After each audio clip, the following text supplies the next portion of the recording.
In From the Depths, outside of the regular damage types which destroy enemies, there is one damage type I never seem to use properly, and that is EMP. Able to shut down weapons, destroy mainframes, and even remove detection systems, rendering an enemy blind.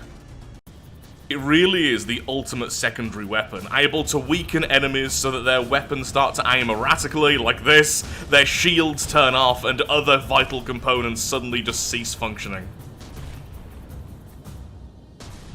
And if an enemy is vulnerable enough or small enough, a single shot can actually destroy it. As we see here, the Shrike is now AI dead, the mainframe being destroyed by the EMP. Which is a very relaxed way of being destroyed. The issue is that later on, there are many enemies which are practically immune to EMP or incredibly resistant. Through the power of surge protectors, EMP-resistant materials like stone, and just how you build your vehicle, you can have enemies which are practically immune to EMP damage.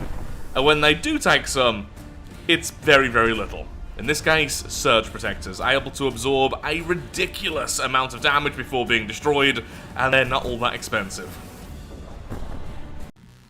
Just like me, today's goals are incredibly simple. All we need to do is get to difficulty 100 using EMP weapons only, and then try our best to score at least one kill. Honestly, if we even get to difficulty 100, I will consider this a victory. In my personal experience, EMP starts off as one of the most powerful weapon types in the game, able to one-shot pretty much every small target, but then after difficulty 20 or 30, things start to quickly nosedive, with enemies becoming so resistant you can do very little to them, especially actually score kills.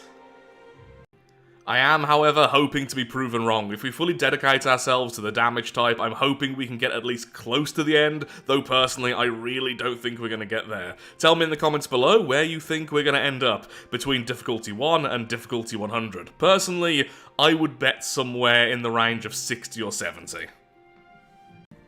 We do thankfully have multiple weapon types which can all use EMP, which I'll get into the details of when we now enter the adventure mode itself.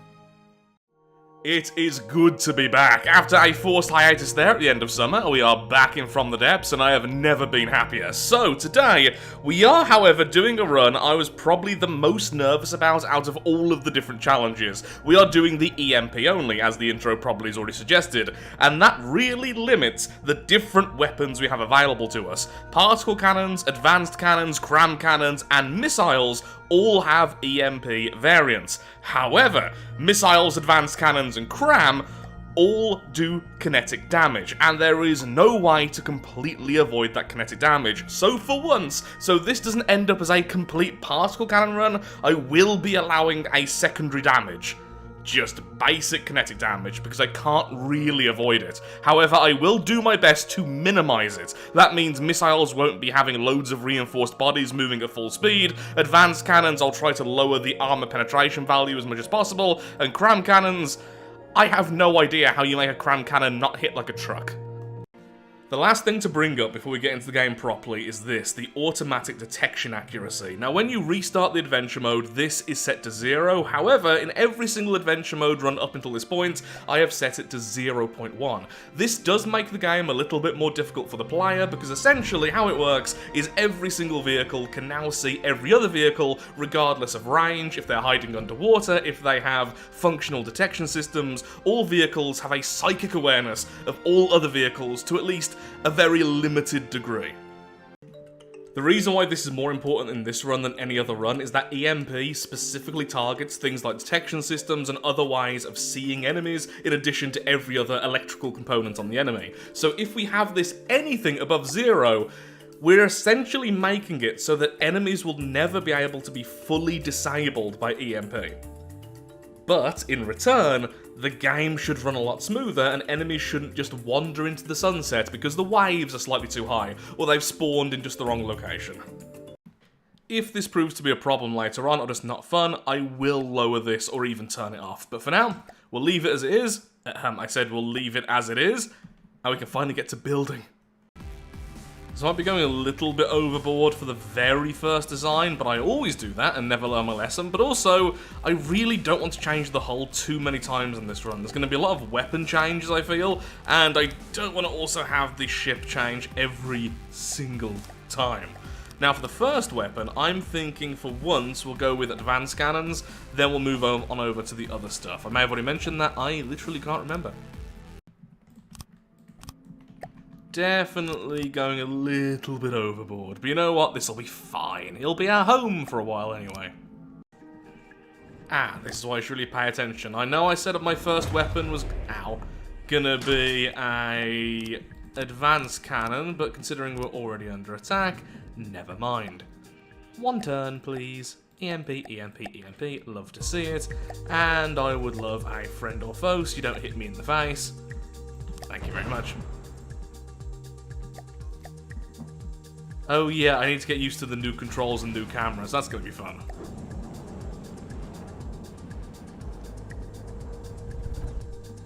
I can see a problem here. The duster is so small, it's difficult to see. Come on, do it, do it. Yes, there we go. EMP and our first kill. Some kinetic damage was done, but it was definitely the EMP scoring the kill itself, with its mainframe now dead. Okay, fine, let's build our cannon then. First stabilize the vehicle, then build the cannon. We can finish the decking and the back section and everything else later. Okay, basic PID sorted, absolutely tiny propellers for the size, but look, we're now creepily stable. So center of mass is here, but that's kind of where I want to put some superstructure. So for style, I would actually like this thing to look like a science vessel more than a battleship by the end. But right now, I just want to raise these edges a little bit, add a proper layer so we don't have to see all the innards, and just put a gun somewhere. It's not going to be big. Okay, we cannot let this fire those missiles. Unlike the duster, that's actually going to really hurt. So we now have a small advanced cannon. It's 200mm gauge with 2-meter length shells. They will do some kinetic damage, however, its armor piercing is incredibly low, which means it won't even do full damage against wooden armor, so anything which is metal or alloy, it shouldn't really destroy anything. Now, if we can actually score a hit on our little temporary gun, that would be great. And we have a direct hit, and weirdly, we have hit the gun itself. So it probably won't cause a kill, but will likely turn off the weapon. Yeah, there we go. That's what I wanted to see. That there means that this weapon will no longer fire. That is a local weapon controller. So the smoker is pretty much offline. One shot, and it's been disabled. Second hit, and AI dead. Yep, there we go. The mainframe itself was destroyed in that shot. 2 shots for a kill. So the upside with the cannon is that it'll hit targets faster than missiles will, and you can choose where the shell hits a lot more accurately. The cons are, it's going to be way less EMP per shot, so things which have resistant materials or surge protectors, this isn't really going to cut it later on. Though, in this difficulty, it kind of will. So let's add some movement, grab all the resource, and then start working on a more permanent version of the gun. How have I played this game this long, and I still make rookie mistakes, like literally building the entire ship backwards? This way is forwards. Look, it says front. If you ever wonder why there's a big text thing saying front, it's for people like me. The problem is people like me ignore it. There we are. Mainframe go boom. Now, let's save this and make it face the correct way. It's been flipped, now it needs to be rebuilt. We have some aggressive early difficulties today, which is kind of weird, honestly. Oh, there we go, we hit the back of that thing, still going though, it hit the center. We've also at some point knocked off some of its fan, and there we go, AI death after 4 or 5 hits. Thankfully, it was woefully inaccurate even to begin with. Also, this is our max speed, by the way. Oh, because I had to rebuild the batteries. Batteries don't come fully charged when you build them. Okay, this is our full speed for now. We should go a little bit faster soon. Once again, this is way too big for a starter vehicle. It is hollow. All of our cost went into the metal. It's silly to do, but I feel like this is the one chance to do it since EMP is so good early on. So it turns out, being just a giant hollow bathtub with terrible stabilization and basically no battery power left is really bad if suddenly the weather goes to this. If an enemy attacks us, I don't think I can attack through the waves or get away, so it's gonna be really concerning if we don't get some more power soon. Thankfully, with the resource scattered around, we should be able to get some more RTGs and a tiny bit more battery power. Goodbye, blue sky.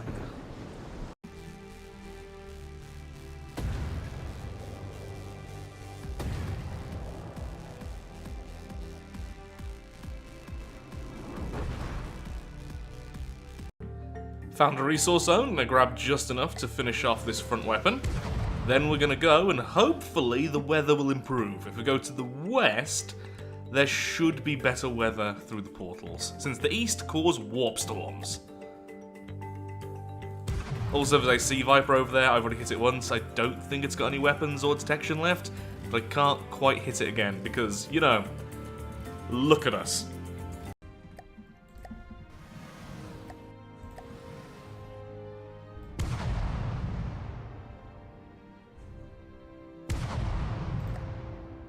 Yep, that definitely works. Bit overkill having 3 turret caps with how small the turret itself is, but I just think that looked cool. I meant to say firing pieces, not turret caps, but you get the point. More barrels looks more cooler. Also, this ship at the moment is so imbalanced, I can't get it to completely stabilize because it just has so much buoyancy in all the wrong places. I mean, it's something fancy, but could do something like this. Loads of glass, especially if we just start mimicking heavy armor and metal as glass, and then loads of spin blocks. I think would make quite an easy kind of science vessel look, which would be kind of interesting for the EMP vehicle. I think that could work. So I'm thinking I'll move this turret a bit more forwards. We still have plenty of space for some armor. I've armored up the neck of that thing. Then we have a main body here, which will hide all the vitals underneath. A secondary turret at the back, and then some missile silos. That as the basic layout for this vehicle before we have to upgrade anything else. Then, we can eventually upgrade our advanced cannons to particle cannons, which are way more expensive. And eventually, we'll be stable and not rocking in every single wave. Just at the moment. Ooh, that's a bad thing. Pause. That's a Shrike. I don't really want to fight a Shrike, or at least I don't want to be bombarded by one. Try again, please. There we go. Lovely. Fire again just for fun. Fantastic.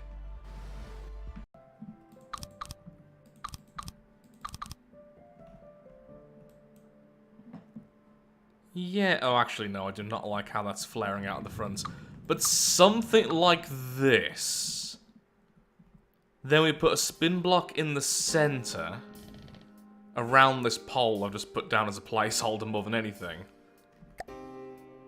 And then we could maybe add the top of an RTG. I think that would look like a kind of generator thing. And that could go in the center. Next turret, a little bit further back, and then there's still plenty of space for the missiles. Yeah, I think that could work. I saw a bit of a lag. Was that just the weather changing, or is there another enemy? No, I've been sitting here quite safely for about 15 minutes. Okay, difficulty 5 apparently is a lot more peaceful. The new trail makers, or at least new to me, are really interesting. Look at these things. So I just put down a spin block and literally just a single decoration, which is the RTG with a couple more lights. Then I've added these trail makers, and they are really, really cool. Don't know if that looks silly or interesting, it's kind of somewhere in between the two in my opinion, but I really like it. The problem is when we move, they kind of move with us, but not holding firm to the location, so it looks a bit more like ribbons. Oh, I also forgot to remove one which I was trying out earlier. Again, it's all new to me, so lots of trial and error. Woo! Hello! Oh, it's only a duster. Hey, why are you here?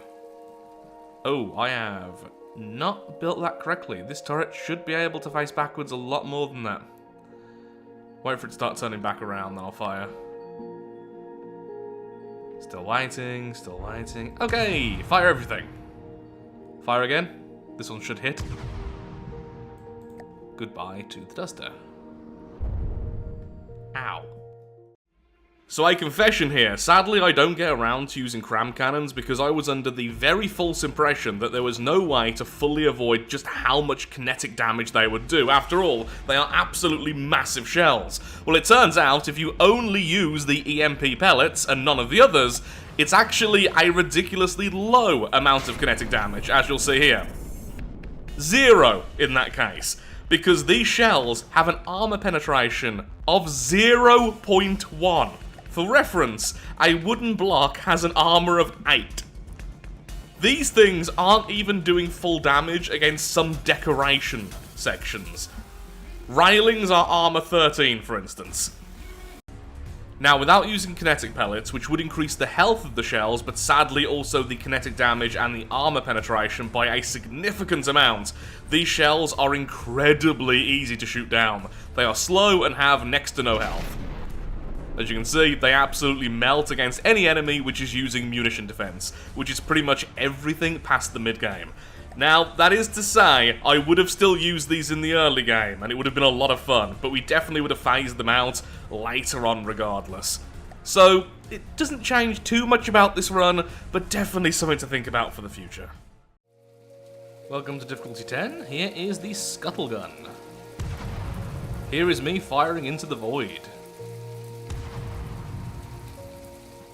Oh yeah, I really need to start using the new camera system properly. There we go.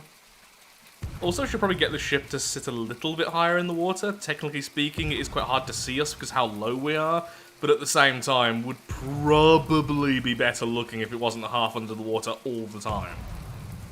Okay, I've scored quite a few hits already. The Scuttle Gun's essentially just one giant CRAM cannon.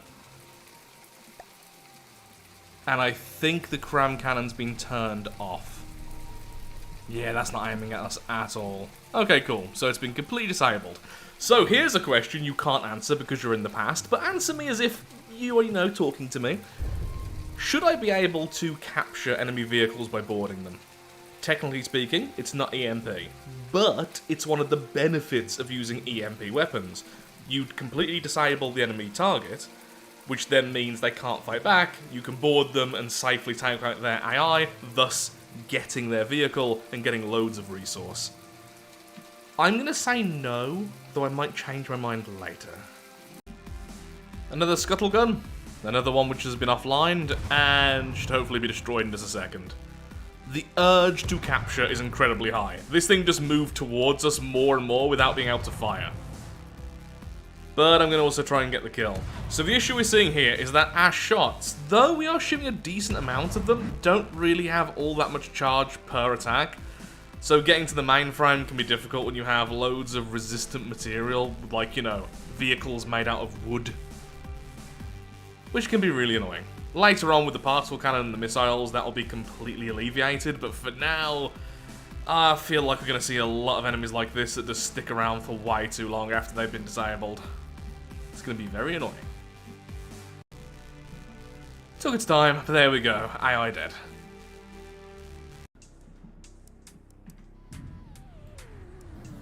Our first white flyer enemy. Interesting.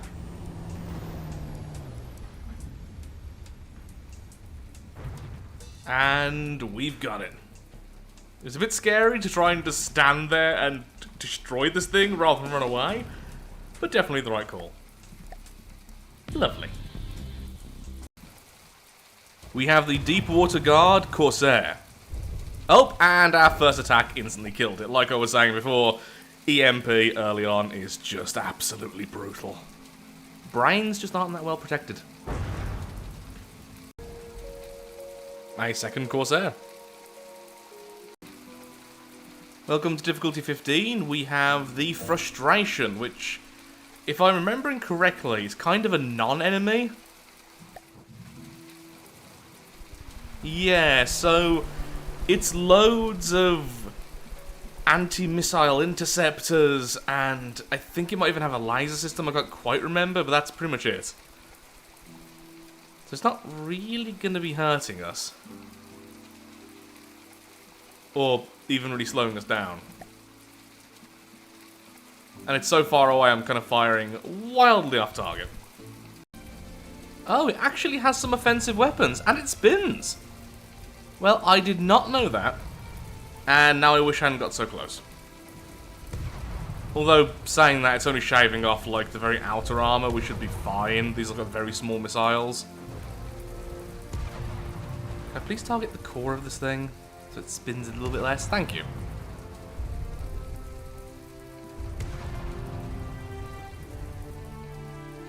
I'm seeing weapon controllers going away, but I am assuming it's got loads of them.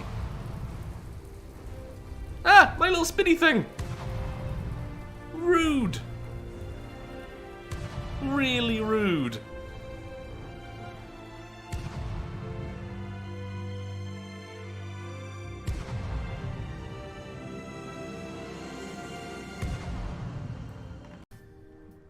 Well, it took ages, but eventually AI death, and yeah, it didn't really get through the armor at all. Just my natural healing from my avatar was probably enough to heal most of this. And I guess I was slowly losing sections. Ooh, red portal. Good. I would like to go straight to 20 before we start farming enemies. So this is my healing rate. You can see it's not exactly all that quick. I try to not go overboard with repair bots and everything else. And yet that enemy could not get through our armor even with this slow healing. It really is just a support vehicle. It's kind of a shame that it spawns in by itself. I can imagine it being so annoying if it was paired with something else. Hence the name Frustration. I had just about enough resources to add a secondary turret to the back.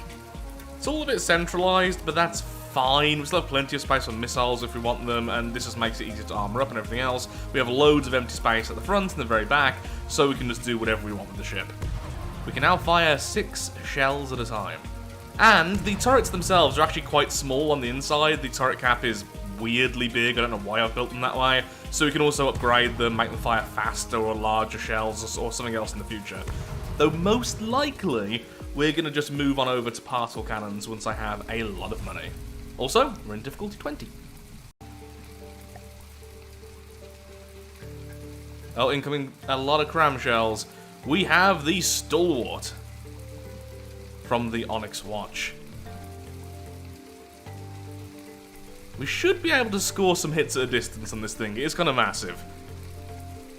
There goes the front and one of the side guns. So, can we get the back gun off the line as well? Ooh, a lot of stuff falling in the water. I'm not entirely sure what all of that is, but still. Oh, there's another enemy. That is a bouncy-looking flyer, which hopefully is going after our friend, the Sin Eater. Oh, okay. This will quickly solve itself. If you've not seen the Sin Eater before, this is why. Never mind, it missed. That was so anticlimactic. Sin Eater, this is a very large target. You can do this. Sin Eater, you are disappointing your parents. Come on, one more try before I start firing again. Yeah, I'm gonna have to keep on firing, otherwise I'm gonna be shredded by CRAM attacks. The Sin Eater may one day actually hit its target. What are you doing? You're so pretty. But you're not doing great. Well, I think I've got... The second I stop looking, the Sin Eater detonates. That is a joke. Anyway, what I was about to say is I think I've mostly got away without being hit. I imagine we've taken out a lot of its detection systems, and although it is still firing because we have minimum automatic detection, it doesn't seem to really be targeting me all that well. The second I look away, it detonates. That's just my luck in a nutshell. You know what, Sin Eater? You still didn't do all that well. You hit the front section, which had a fully offline gun, and nothing else. The amount of empty space. Is that... Oh my god. That stone completely filled with surge protectors. I have never seen so much EMP resistance in one area like that before. Where even is the brine of this thing? And yet it had no surge protectors around its side guns or anything, which is really weird. I mean, this is obviously not a maximum difficulty enemy, and this is no shade to the person who made this. It's just I've never seen so much in one random section of a boat before. Sure. Just aim at the gun there. We'll be able to turn it off in a second. Now we're close enough we can properly choose where we're hitting. There we go. So now we need to decide something kind of important. And it's kind of the exact ruling that we are playing with right now. Because obviously the whole point of the video is EMP damage only, which of course is already kind of broken. There we go, the enemy's dead. Because we do some physical damage of almost every weapon type. But then, should we be allowed to capture enemies using our avatar to kill the enemy mainframe? Because one of the big benefits of using EMP is that you can disable a target so it can't hurt you, then you can board them and destroy them and take far more resource than if you just outright kill them. And I don't know the answer there. We're already doing some kinetic damage. Would it be really that bad to add a little bit more, or would that be too far? I'll have to decide in the future when we get a proper enemy which is just not firing back but not dead. I'm actually kind of surprised we did get the killing blow. Our shells have been way stronger than I've expected, to be completely honest. Things we'll use later are going to be even scarier. I hate being a boat. I have to force myself to build boats, otherwise I will always be a thruster craft, or some kind of hovercraft, or even a submarine. Just look at this. We're not even that small. I mean, we're just not that small a vehicle at all. And yet we are being thrown around. We even have a half-decent stabilization system. It is so unpleasant when you're just watching this for like 20 minutes at a time with nothing happening. Also, we're in difficulty 25, I think. Whee! Splish. That is a lot of shots from the Orca, from the Deepwater Guard. We are not going to get many hits on this thing, I think. Though it is moving quite predictably, so maybe we will. That was a nice first shot there. It's a lot of damage racking up already. Hopefully it'll start turning off the weapons, especially the main gun. Okay, I see a lot of detection stuff gone there, including... Oh, in fact, it is AI dead. Yeah, the advanced cannon so far doing way better than I originally expected. We took fairly minimal damage, and our little repair bots are already here to help. The longer you look at them, the more you realise this model has not been updated for a while. One day I'll have decent weather. It's not today. We've been moving west almost completely this entire run, and yet the weather doesn't really want to play ball.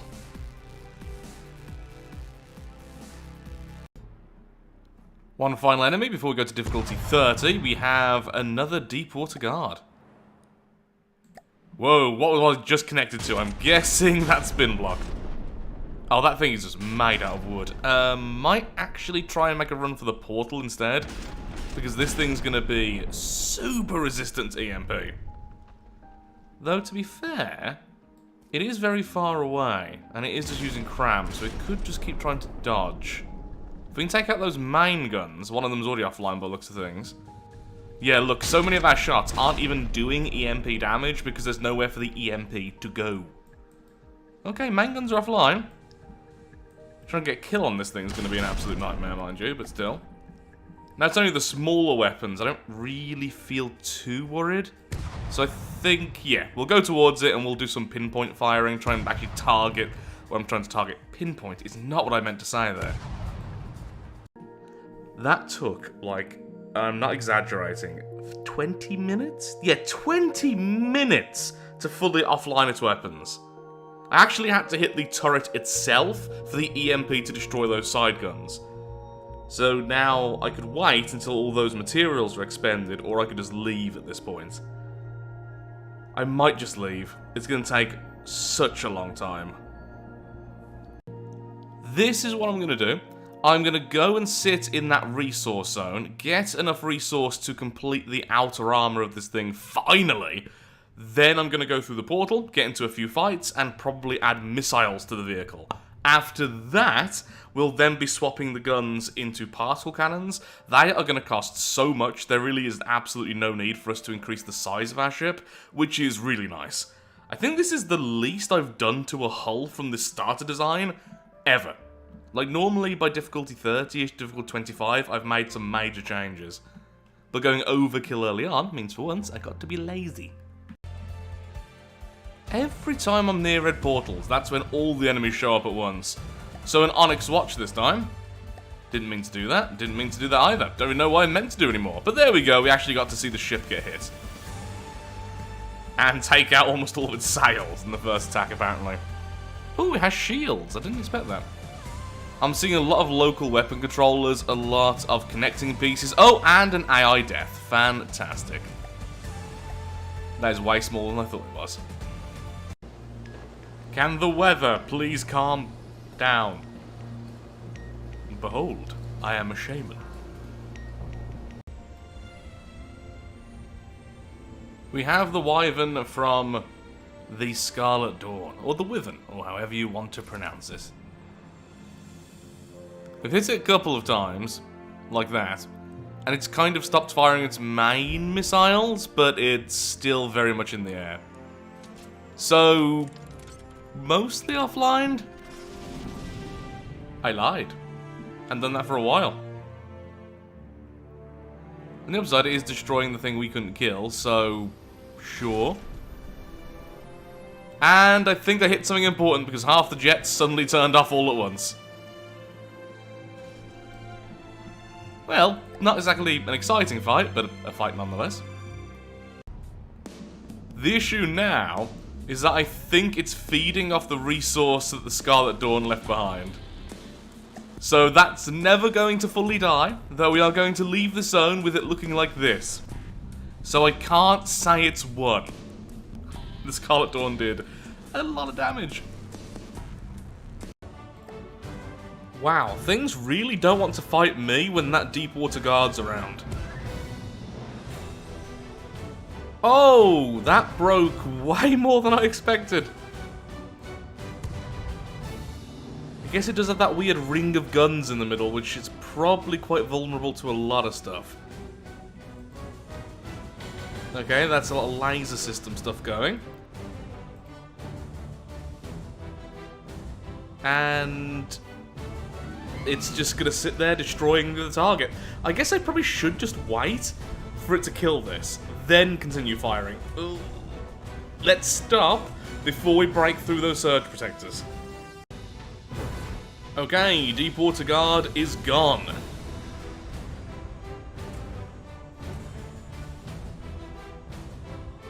Please don't move so randomly. I can't aim very well with these very slow shells. Okay, I've hit the side a lot, now we're going to be hitting the front. If we ever do actually score another hit, ever. There we go.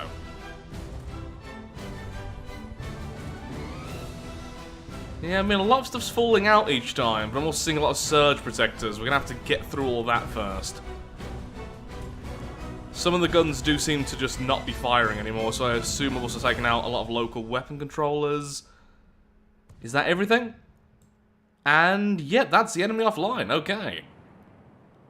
With less than 11% total health gone, that enemy can no longer fight back, and it's actually burning through resources decently quickly. The problem is, once again, it is staying alive because of the other resources currently in the water. Let's try and hit everywhere we can. Flyers tend to do very badly once any of the stabilization stuff goes. Loads of surge protectors. That is just so much EMP protection. This is why we're going to need missiles or something a lot scarier. So after this kill, I'll go to the Sandbox mode and we're going to have a major upgrade. I'm also very tempted to become a hovercraft or something, because I am getting really sick of being a boat. Let's do a test, because I'm bored. Missiles with loads of warheads and very limited range. Oh wow, even they couldn't kill this thing. You see, here's going to be the problem, moving to higher difficulties. A white flyer has arrived, along with another Grey Talon. Thankfully, the white flyer loves to attack the Grey Talon, and I've already disabled that with just a couple of shots. Oh, AI dead. Fantastic. Lovely to see that after so long. So now we have two Grey Talons just bouncing around. Where did the one even go? Why have you gone away over there? I have no idea why it's left, consider... Oh, that thing has missiles still. Never mind. I thought it was fully disabled. I was wrong.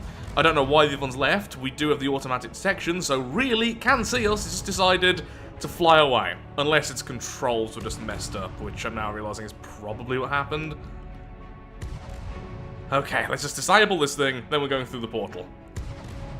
I'm gonna have to learn to accept and move on from things I can't fully kill.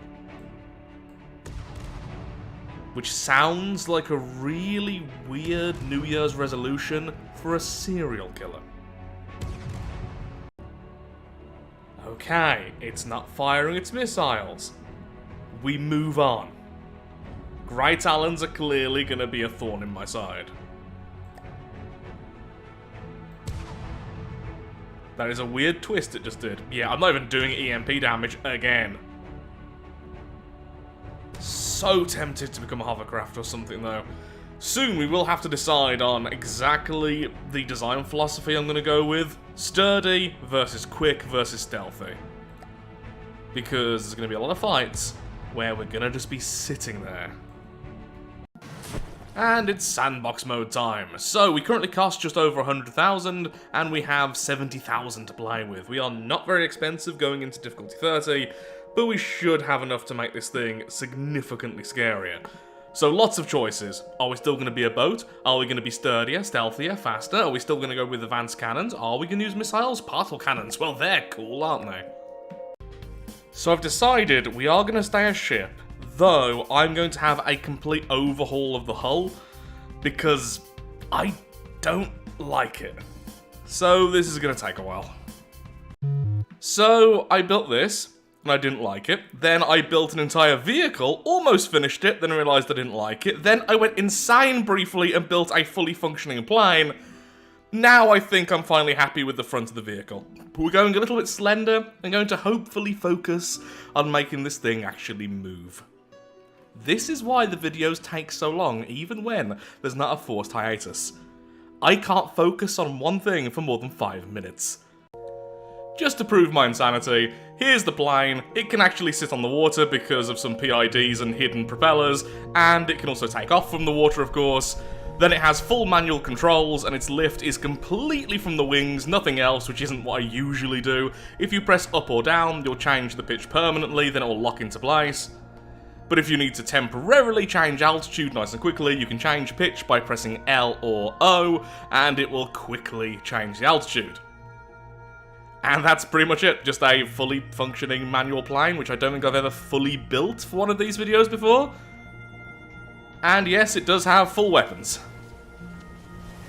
Little interceptors and full missiles on the bottom. Why did I build this? I have no idea. But it was fun. One day, I'll do a plane run, maybe. Well, it's gonna be far bigger. Not really wider, but far, far bigger overall. The depth of this thing is a little bit ridiculous, but it does mean that we have lots of space for very oversized turrets.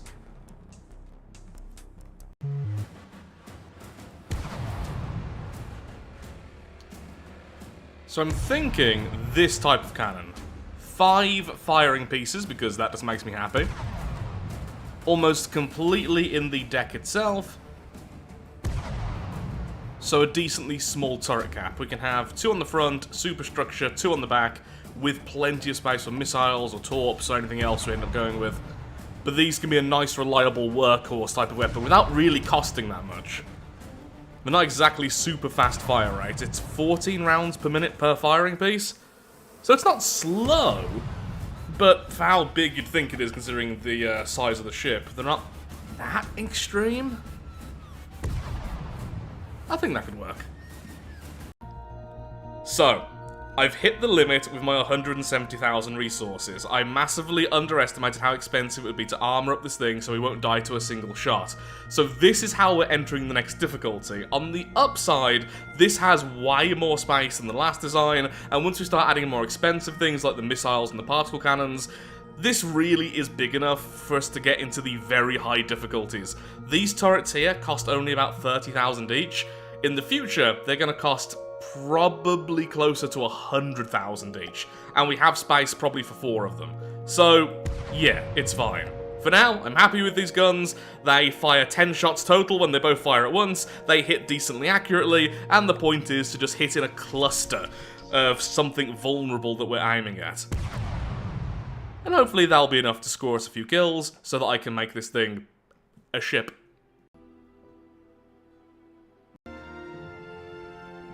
Oh, it's snowing. It was snowing for a second. It is still snowing. So my current top speed is 27 meters per second. It's not fast, but in comparison to the last ship, it is. Beautiful. Ooh, and we instantly have an enemy. The Brigand, which apparently has a little minion as well. Okay, stay still and pepper it with shots. Ooh, immediately it dropped resources, so something just broke on it. Now, here's the question, where's its friend? Oh, its friend is so teeny tiny! Okay, just focus on the Brigand. We are very far away, where even am I? I can just about see myself, no, I can't even see myself in the distance. Occasionally I see my fire. This thing's out of range. It can see us, that's why it's trying to circle us, but it's not able to fire its guns. Just keep hitting it, I guess? 300,000 resource! Oh, those are big scary missiles. Which it hasn't fired. Did I break it? Is it too far away? I'm hoping I broke it.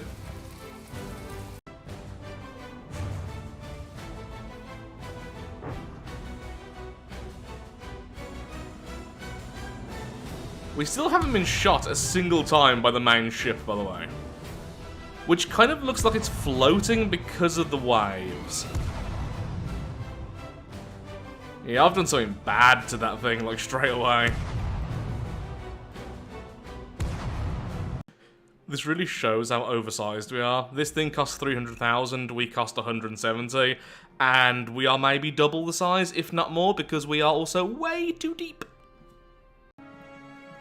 Aha, I knew I felt some lag. We have a Steel Strider ship, bouncing on the waves in the distance. The Argonaut. Chance of me correctly pronouncing that? About 10% maybe? Lots of gun placements. Why does every ship look more like a ship than the ships I ship? Okay, 2 of the front cannons are offline. Can we take out the third? I could also be going for... Well, actually, I was about to say there. I imagine a lot of these detection systems on the very top of the vehicle. If we take out that, then the accuracy would be horrendously affected. I should really look. How are they looking in terms of hitting us?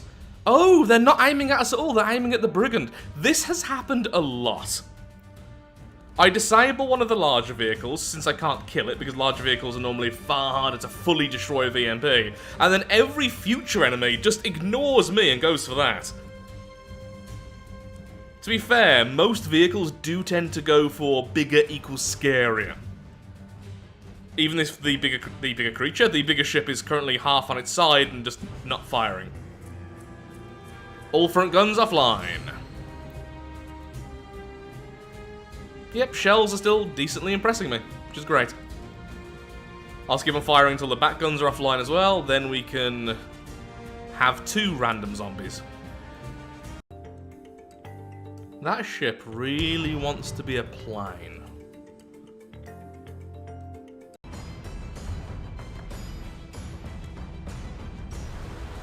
There we go, last gun offline.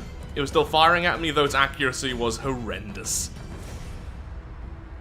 I think it was basically only going off the automatic detection. If it didn't have automatic detection, I honestly don't think it'd be firing at all. Now, I'm still doing EMP damage, but yeah, once again, just getting the mainframe is so difficult at this point. Turns out on both our turrets, I was only firing 4 of the 5 cannons because I'd accidentally wired 2 of them together. There we go, now it's actually 10 shots every time I press fire. How lovely. Yeah, I'm going to stop firing at the Brigand because I'm doing absolutely nothing except for kinetic damage, which I'm sure I've said so many times in this video at this point. You, on the other hand, still light up like a Christmas tree, so let's keep on firing at you. I'm seeing a lot of surge protectors as well, so I must be hitting something vulnerable there. Or at least something worth protecting. You're so bouncy. That can't be normal. I've got to have caused that somehow.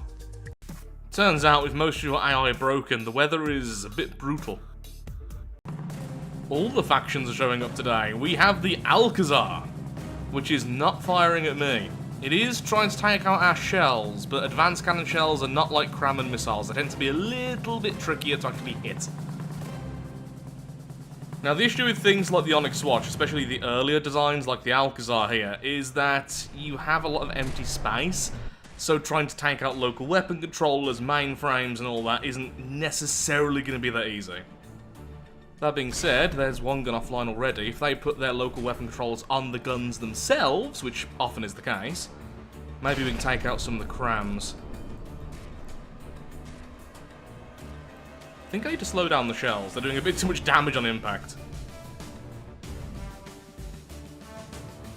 It's not firing at me, is it? No, definitely not. It's firing at the Brigand, which is self-righted by the looks of things. Well done to the Brigand. You can tell when the enemy's detection systems are damaged when their weapons start twitching like this. They can't quite figure out what they're firing at. But because of the automatic detection system, it'll never be at 0%, so it's always going to try and aim at the target. It's just very unlikely to actually score a direct hit. Yeah, that gun has no idea where anything is. But it's trying its best. And sometimes that's all you can do. Front guns are disabled, all guns on this side are disabled, the top gun is disabled, all that's still firing I think is this back one here. And I haven't seen it score a hit yet. Yeah, that all went right into the water. So if I get close enough so I can fire there, we have a third zombie for the zombie fleet. So how fast does the Alcazar burn resource? Oh god, it's slow again! One day, one of these will run out of materials, which means it'll then self-destruct. Offline. This is just my life now. A new Steel Strider has arrived and it's finally stopped snowing, and the weather's a little bit calmer. Front guns offline, side guns, there we go. Oh no, still online, offline? Offline. It is shocking how fast these little 200mm shells can turn weapons offline at this difficulty. Well, not quite with that one. There we go. Is that it? Welcome to the zombie fleet. So I've now been here for over 40 minutes. On the upside, a resource zone spawned. I've just rang the adventure bell, and no other enemies arrived, because I have a theory which seems to be proven right. There is a limit to how many enemies can be spawned at any given time. Now, I'm not sure if that's amount of enemies full stop, or the size of the enemies, so the amount of volume which can be spawned in.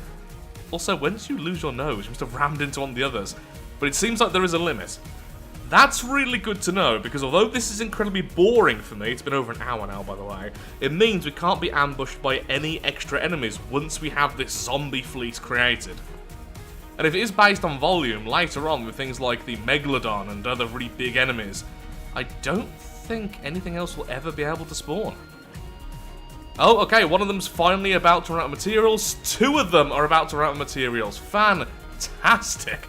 After those two are gone, we're just going to go through the red portal. I've got loads of resource from resource zones as well, which I feel like are going to be our main way of getting resources from now on. Once we have zombie fleets like this, I'm just going to ride off and find resources in the open water, because this just takes way too long. Is there a max distance you can go as well? Because I think out of range is a status that can affect enemy ships. Does that destroy the ship? I'll do testing for that in the future.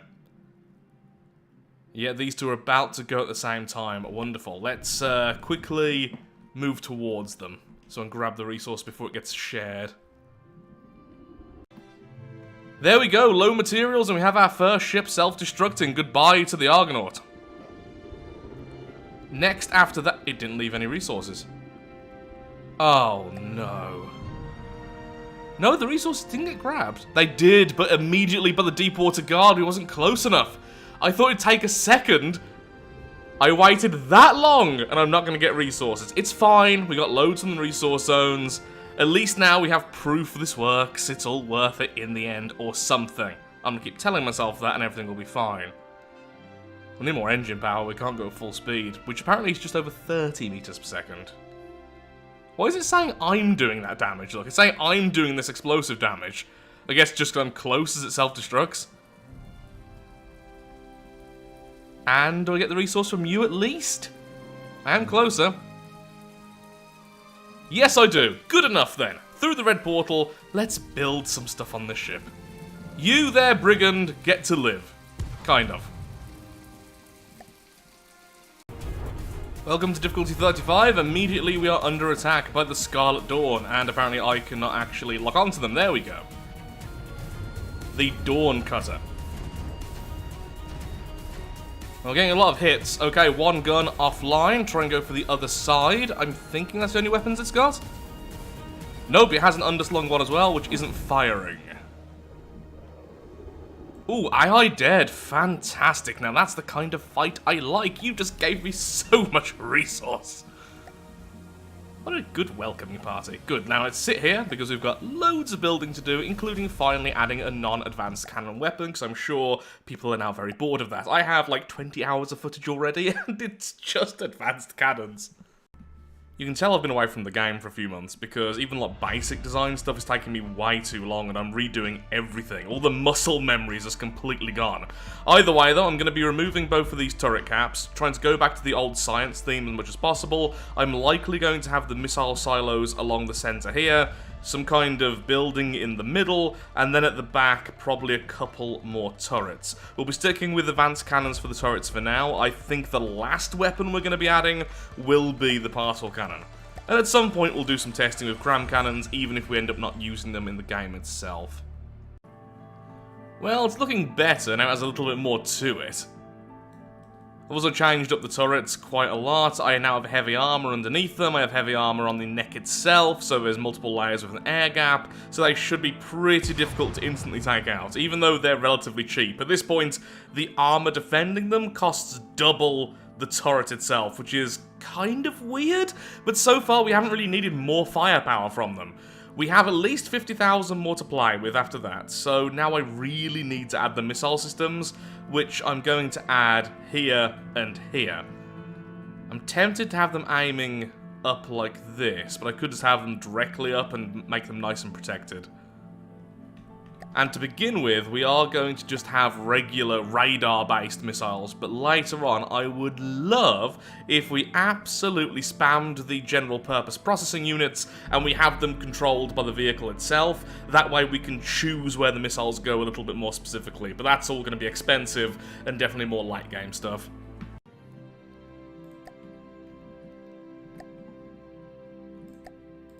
So in theory, this should work just fine. Let the missile hatches open, then there they go, 2-second delay, then they fire up. The ion trails are not particularly visible, might need to change their colour. And insta-kill, lovely. So these are all cruise missiles, they can go a nice long distance, they don't have that much of an impact. What is said there on the back?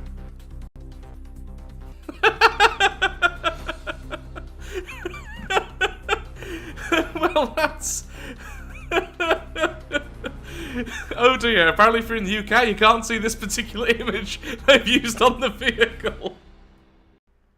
What I was going to say is that they are cruise missiles. They're not going to have that much of an impact because I've had to sacrifice a lot of the warheads for the range and everything else, but they still hit for about 4 times the strength of a single shell from the advanced cannons, so if we need a stronger hit, these still fulfill that role for now. So at the moment, we're going to be very imbalanced because only the front is really built, and I am relying on air pumps for once to keep this thing above the water, which is just causing it to be way too buoyant.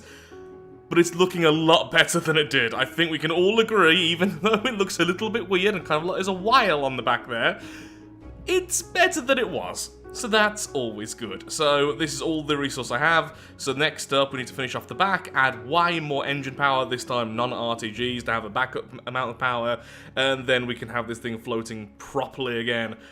Then after that, it'll be better missiles and finally particle cannons. Let's go and turn off some more enemies.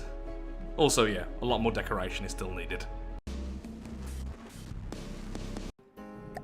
Just finished and immediately felt some lag. We have the Alcazar from the Onyx Watch. Don't think my missiles are going to get through annoyingly because this thing is more of a support vehicle and it does have a lot of munition defense. Not great versus our advanced cannons, but slowish missiles, yeah, it's not really gonna struggle. Oh, will they get through? Never mind, some did actually get through. Fantastic.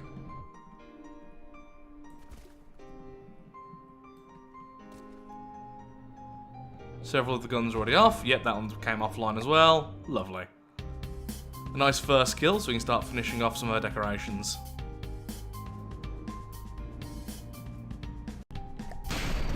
The Alcazar costs almost exactly the same we do on a side note. There we go. Oh, what are you? Oh, little copters. I'm going to stop firing and just watch. I love squadrons.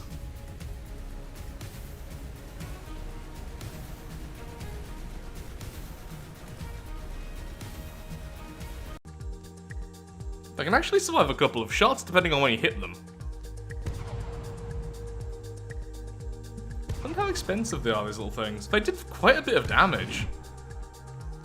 I think I've taken out all their guns though. They're about 40k, I mean for the size that's quite expensive. I did not get how people build things at this size and them look good. Well, goodbye.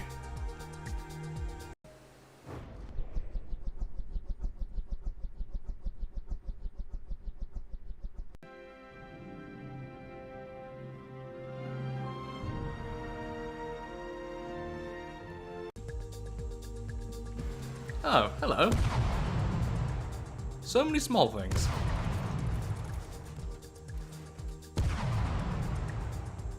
Yeah, they're gonna be really hard to hit.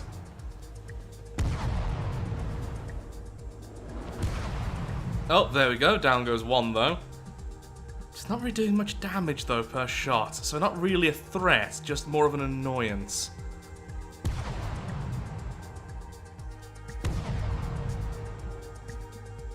Yeah, I just need to wait till I get close enough and start going in a straight line towards us and I'll fire. Bit of patience.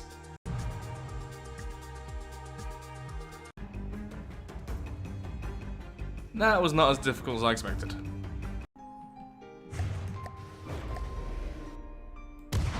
The Albatross from the Steel Striders. Likely my missiles just gonna go straight to the Alcazar. Yeah, that's why eventually I want them hooked into the AI of our vehicle. Till then, of course, we just have our cannons, which are scoring a lot of hits. And there it goes. Sorry, Albatross. So far, the cannons have been more than enough for these first 30 or so difficulties.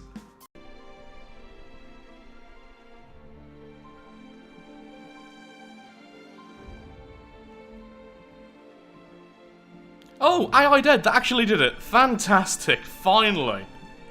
Hardly any components in the water, but apparently that finally finished the darn thing off. Good. I was going a little bit crazy.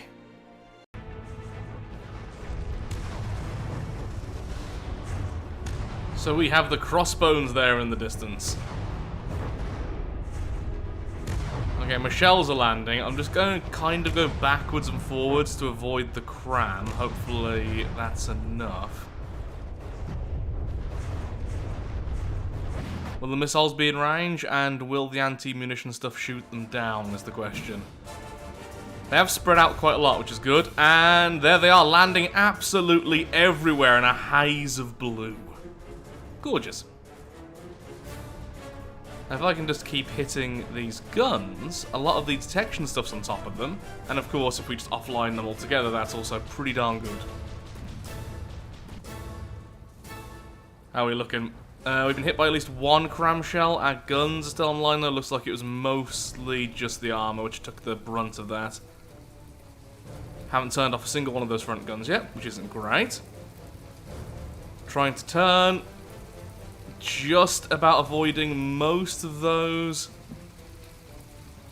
Still haven't taken out a single one of those. Okay, never mind. One gone. One gone. I'm okay being proven wrong when it means I take less shells to the face. Oh, come on. Hit this gun, please. Okay, more missiles incoming. How are we looking? Guns are still fully online. Where have I been hit? I'm seeing all the armor falling. Oh, the back gun I was building. Okay, so if I have technically lost a gun, but it was a gun which I hadn't finished yet. That's fine.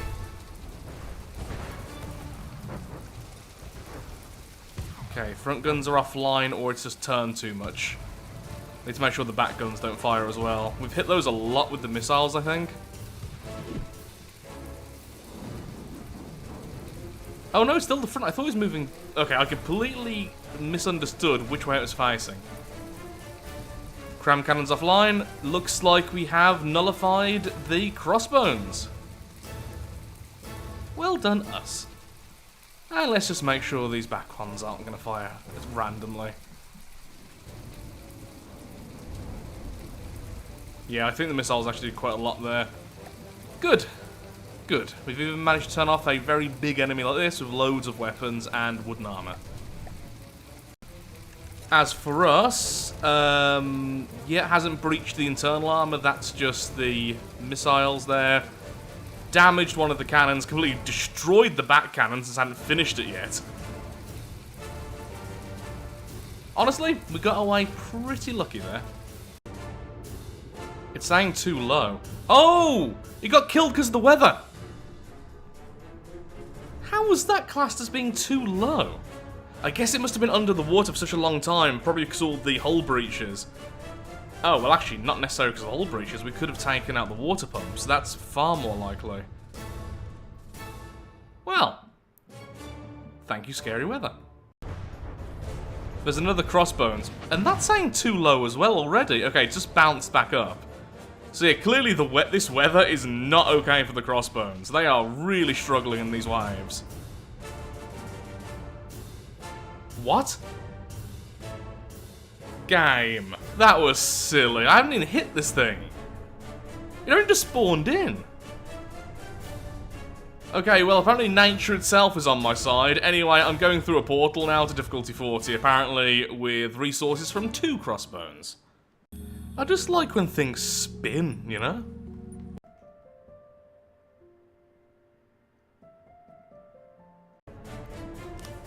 So one of the problems with the missiles is that if they're radar controlled or heat seekers or whatever else, you can't choose targets manually. So instead, we're going with remote guidance. Normally, I'm not the biggest fan of these, but considering we really need to be able to choose the target, these are the types of missiles we'll have to go towards in the future so we can get some more use out of them. Plus, it means we can control them with the AI, so I don't need to manually fire them. We have this little spin block here with some detection stuff. It's not particularly good, but it's just some bare bones for the test. So when these fire now, they should go towards the other Crossbones. Perfect. That's it. Now I can actually choose targets manually. Wonderful. We could also set up the turrets to use the detection stuff once I have a better detection system. Would be nice to not have to manually fire, but I do prefer manually firing the advanced cannons in general. I could set up a second mainframe, so I have one for missiles, one for the turrets. Yeah, I think I'll do that. I've just noticed a problem with these missiles, and it's actually quite a big one considering the limitations of this run. When the AI targets an enemy, it's targeting a specific section of the enemy, whereas normal missiles will kind of go all over the place and hit everywhere. These are going to hit kind of like a drill and go straight through the target.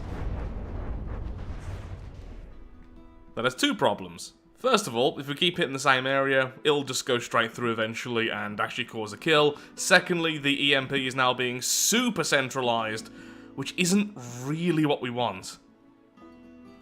We'll have to see how much of a problem that causes later. It's very easy to just make them normal missiles again. I'm hoping it's not going to be a big issue, but it is something to bear in mind. Difficulty 45, since there was a red portal as soon as I spawned in difficulty 40, so we've basically skipped a whole difficulty. Which is good, because we're getting really expensive. The next thing to change, really, is just going to be changing these advanced cannons into particle cannons. Then the design is practically done. Then I guess just shields and some extra stuff if we have the spare resource. The weather continues to be atrocious, but at least I've been somewhat useful in that I've made all of our detection stuff invisible, and we are currently under attack from the machination from the Grey Talons. Oh, do you know what I should do for once? Missile. In fact, not both, sure, but I am going to manually hold on to the turrets.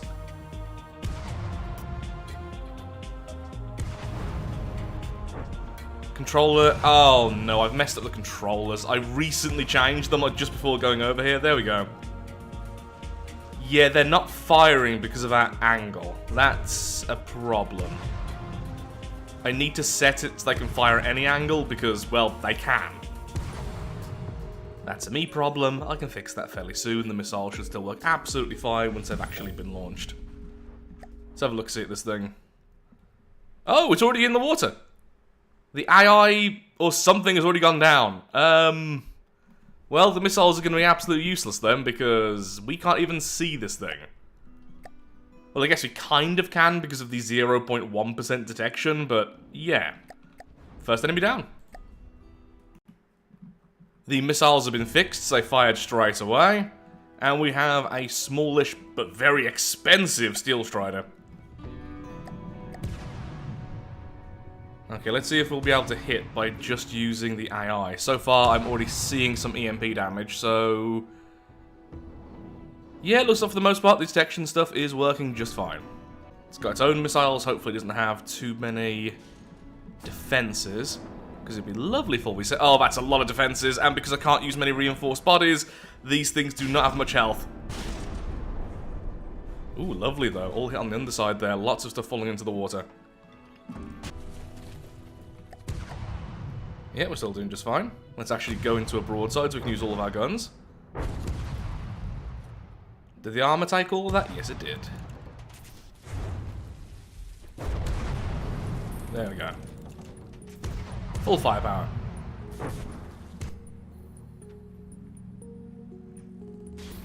Come on, hit those turret caps. See, this is why I like to manually fire the turrets. Their main strength, really, for me, is that I can pinpoint where the EMP goes. That thing is bouncy. Why is everyone so much more bouncy than me? Oh, that was lovely. Just carpeting that thing with EMP. So far, no weapons or detection stuff's been damaged on our half.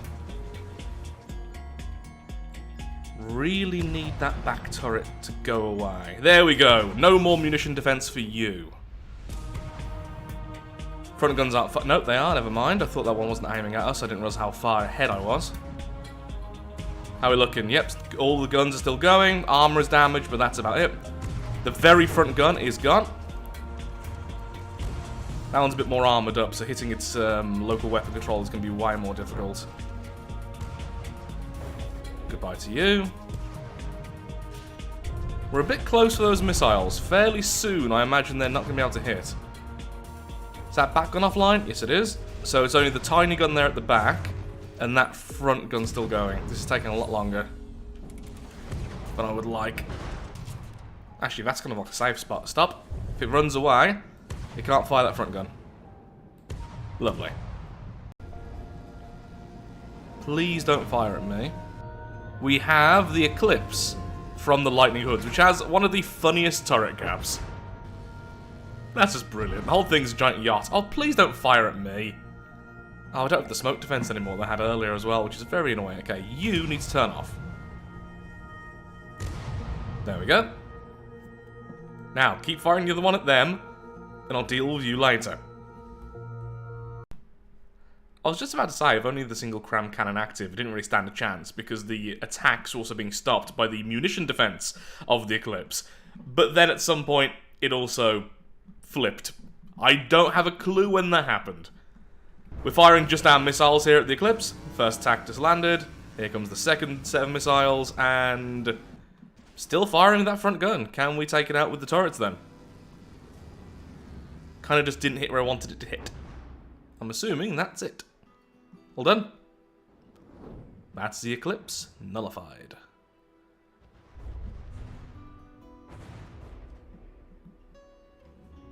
So we have 2 zombies. The Eclipse is also now dead in the water. Is it even using up any resources? No. How about you? No. Yeah, that's a... Oh, I guess the Eclipse is technically using them up, but so slowly it doesn't matter. There's a resource zone nearby anyway, so I'm going to grab that, and then I'll probably just go through the portal to difficulty 50. Can we please turn off this last gun? Nope. Even with all the warheads on these things, nope. So I've added a basic movement AI, so now I can move into resource zones and everything else. Oh, there's 2. Perfect. I'll just count those as those ships, and then I'll simply ignore those 2 ships and go through a red portal. Cool. I don't think I've ever got so much resource from resource zones in any of these runs. So I added a basic AI so we can just move ourselves into position without me having to manually move into every single resource zone. What I've decided is I'm just going to basically ignore these 2 ships, and then we'll go for one of the red portals once I've taken these 2 resource zones. Just pretend these are 2 ships instead, because they are not shedding materials at all.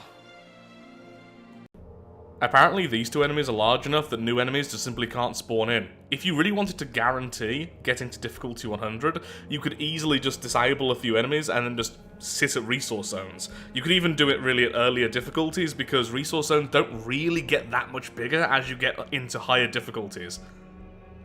There's a new one there as well, and I just noticed a blue portal. Okay, this is what we're going to do. We're going to go from that resource zone, we're going to still ignore the ships, grab that resource zone, and then go through the blue portal. Finally, we're going to add some particle cannons. So for those who are unaware how blue portals work, when you first enter them, you enter a space which is completely safe from enemies. Enemies simply can't spawn there. However, once you leave, it teleports you multiple difficulties higher. So it's like going through, I think, 3 or 4 red portals. Which means we're about to have a serious difficulty spike, but also plenty of time to change up our ship, likely for the last time. I'm finally sitting a little bit higher in the water, because I'm sure that I was driving some people insane. I was nearly sinking, to be fair. You can really tell I'm still new to the new camera mode, because I didn't know you could do this. It's a version of locking on, except for I'm locked onto the vehicle itself, and I can still aim my weapon properly, like this. So I can choose where to fire in quite a select way. Well, wish I knew that several days ago. Well, here we go to the blue zone. This will take us to a difficulty 60 safe zone. Then after that, we'll go through one of the many red portals, which will take us to a difficulty 65 area. But first, time to upgrade our ship in the sandbox mode. So at very least, this turret here is going to be converted into a particle cannon. That's the bare minimum we're about to do. This also means we're going to need more engine power, a backup engine, and a fair bit more battery storage, because this thing's going to take up a lot of energy. Thankfully, this ship still has loads of empty space, so it shouldn't really be too much of an issue. The main cost is going to come from the actual particle cannon itself. These things are just very expensive. For instance, this one here costs 36,000, which is significantly more than the turrets you already have. And the one I'm about to build is probably going to be about 4 or 5 times larger than this. Probably more.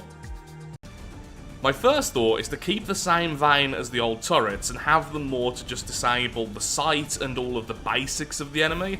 This is using scatter lenses, and a lot of them, because a lot of them means more fun. So scatter lenses are interesting because as you increase the charge time, rather than just increasing the damage per shot, it also splits the shot into multiple hits. The damage is then shared between these shots, so you're not increasing the damage very much. In fact, per shot, you're losing damage. But the point is, you get absolutely loads of them. So if you have 2 arms on each one of these lenses, you can have up to 8 shots per lens. And we can add a lot of lenses. If we have a turret like this, we definitely need at least one using the long range lens to concentrate all that damage into a single shot or up to 4 shots. This way we can overwhelm EMP resistance. In theory.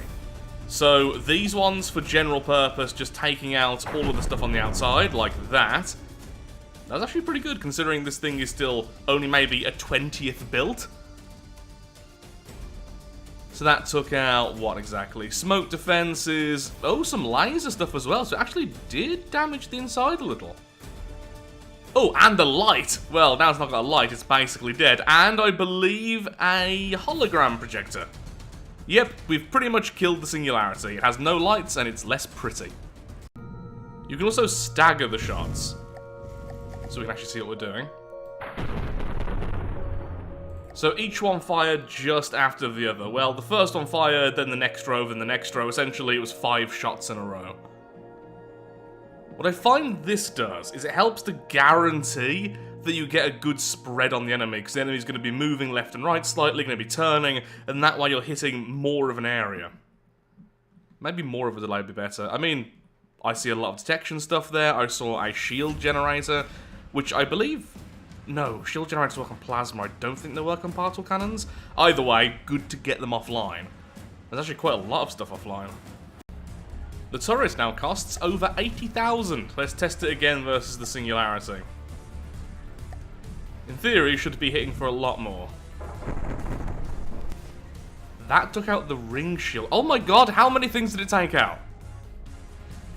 Ring shield. Storage somehow. More ring shield. I didn't think some of this stuff was even... Oh, that's the warp core. Okay, well, you can't teleport anymore. Stuff for the missiles. Yeah, that'll work just fine. Now, to be fair, I have no idea how vulnerable the singularity is to EMP. Maybe it's super vulnerable, and that wasn't that impressive, but it looked cool to me. So yeah, this thing now costs about 4 times the cost of each of the advanced cannons, and I really hope it's going to be worth it. It can only fire every 30 seconds, mind you, so that's why we're going to need some more reliable weapons on top of that. We have the missiles, but we're going to need more. Also, we can make this so much bigger in the future. So we have 9 lenses. Each of the lenses is firing 8 times for somewhere close to 2,500. They're not exactly synced up damage-wise because I had to kind of build around the armor on the inside, but yeah, around about that.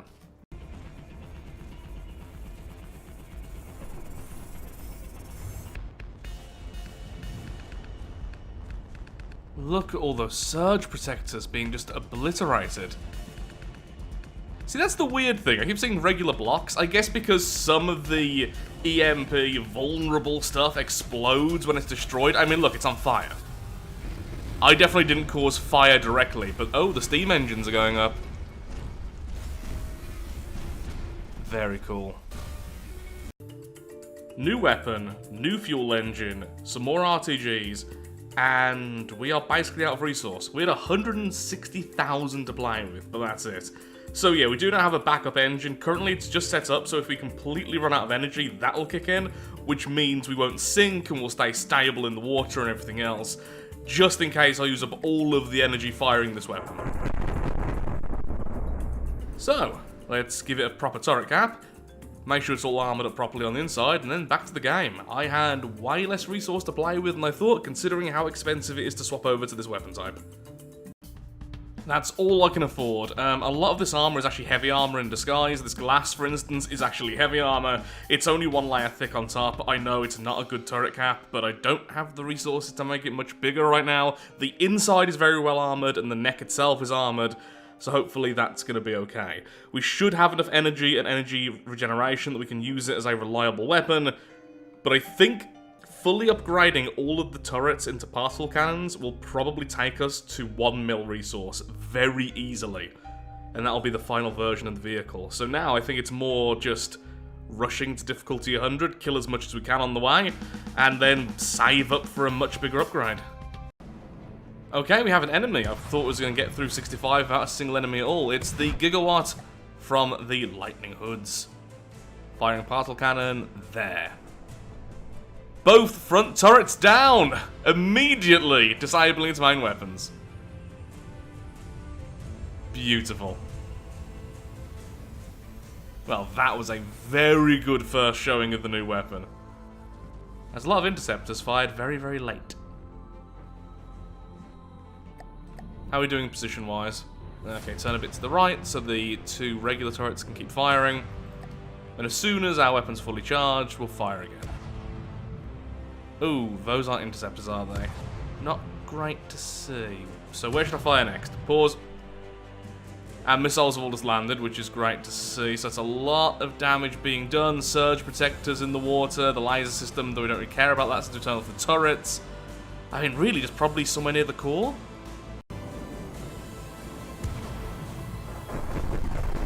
Went for the underside.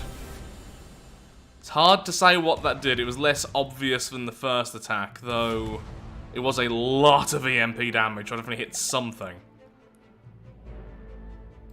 Those interceptors are not working. Oh, I bet we've taken out a lot of the munition warners with that first strike. Every attack, we're seeing so much enter the water, and I'm not seeing its regular missiles anymore, so I'm assuming they have been offlined. Is that a regular missile? Is it the only regular missile left? Because 1 missile is fine. Ow. Ooh. Oh yeah, guess we do have stuff now vulnerable to EMP. I didn't even really consider that. I need to add more of our own surge protectors. And straight for the core.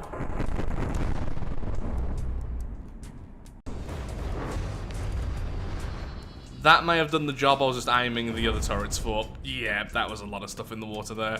And it's starting to sink. Yep, too low. We have our victory in difficulty 65. The Gigawatt has been defeated. Another Lightning Hoods here in difficulty 70. Oh, it's a quick one. With a particle cannon on top, I think? Just trying to fire near whatever that was. Oh, how cool. Look at the design of that! Oh no, it's a laser, it's a laser. Just firing very slowly. Scored quite a few hits so far. It's fired some missiles, I think they may have been interceptors, it's hard to tell. Wow, that's a cool design. I really love the theme of the Lightning Hoods, though I struggle to tell all the designs apart, so I couldn't tell you which one's my favourite. Like, when it comes to Scarlet Dawn, I have like the Singularity and the Event Horizon, and quite a few others which I really love, the Warlord for the Grey Talons, etc. But for Lightning Hoods, I couldn't tell you which ones I prefer, because they all have a very, very similar vibe. Not necessarily a bad thing, mind you, it just means they've all stuck to their principles very, very strongly.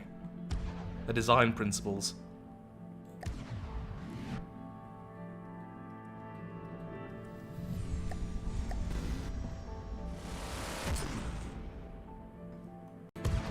Oh, what am I being hit by? I keep seeing random stuff fall, but I don't know what I'm being hit by at all. Pause. Is there torps in the water or something? It's always underneath the water as well. What are you firing? Doesn't look like it's the main gun, but I don't know what else it would be. Where do I even fire the particle cannon? Directly in the middle or there? Trying it on the underside while it's lifting. Oh, that was a lot of laser system stuff gone. Sadly, I think that absorbed most of the damage there of the particle cannon. Am I still being hit? Not extremely recently. Yeah, I'm not entirely sure what I was being hit by.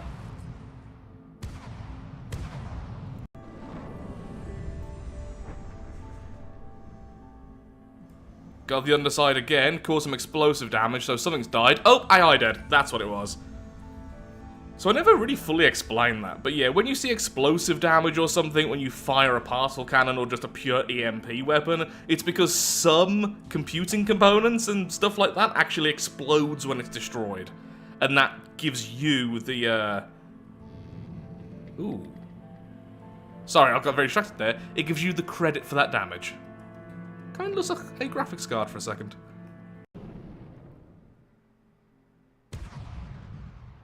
Oh my god, that's a nuke. That's actually a nuke. I have disabled a nuke with EMP. Also, this thing can spawn in by itself in difficulty 70.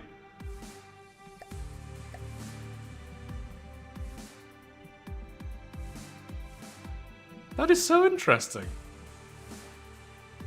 I mean, it is really a check, isn't it? Do you have any weapons which can fire at small, agile enemies? If not, that's gonna hit you. Okay, so we currently cost just over 600,000. We have 121,000 in the bank. I think one more good fight, try to get close as 200,000, then we can convert the front turret into a long-range particle cannon with a decently fast fire rate, so not the full 30-second charge, because we can easily stack up damage. I just need a reliable pinpoint weapon. The back weapon I think I'll keep as an advanced cannon, just so we have a weapon which functions with our energy. We need to upgrade the missiles, though they have been actually pretty good, even without the reinforced bodies and everything else. Just by the end, they're going to be shot down by everything, so they do need to be bulked up a bit. And then I think one more change to the hull.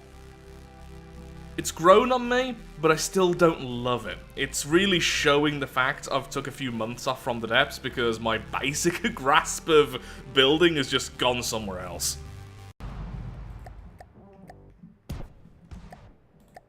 A twin guard, okay. At least you're not lightning hoods again. I see a laser on top, so obviously we'll fire at that. Oh. Or we'll accidentally go through the portal, and now we're in difficulty 75. The Hysteria from the Twin Guard. I do not know what the Hysteria is. Apparently it has advanced cannons. I mean, just fire at the base, like always. That's normally the best thing to do. We stopped it from flying immediately. Wow! That is a record for getting a kill. What did we take out, I wonder? Stability or something? Wow. That was mean.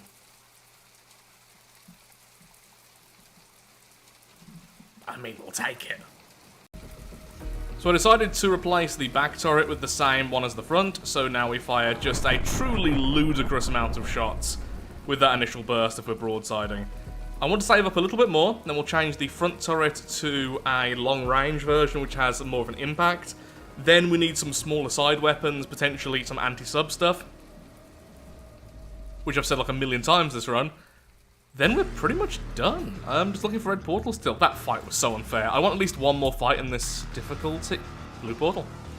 You know what? We're going to go to that blue portal, we're going to save up 200 to 300,000, and then we're going straight to difficulty 100. Oh, just came back from a day break, and apparently immediately under attack from the Hysteria.